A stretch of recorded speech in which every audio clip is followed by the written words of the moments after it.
রাষ্ট্রপতির আদেশক্রমে আক্তার আহমেদকে নির্বাচন কমিশন সচিবালয়ের সিনিয়র সচিব হিসেবে নিয়োগ দেওয়া হয়েছে।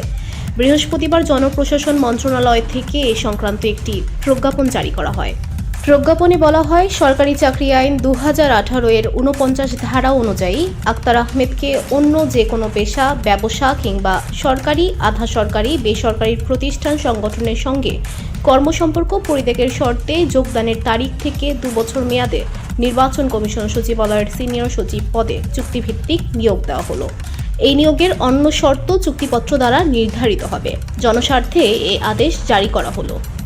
এর আগে মঙ্গলবার নির্বাচন কমিশন সচিব শফিউল আজিমকে জনপ্রশাসন মন্ত্রণালয়ের বিশেষ ভারপ্রাপ্ত কর্মকর্তা করা হয়েছে। আর মন্ত্রিপরিষদ বিভাগের অতিরিক্ত সচিব মোহাম্মদ মাহবুবুর রহমানকে পদোন্নতি দিয়ে সচিব করার পর পরিকল্পনা কমিশনের সদস্য করেছে সরকার।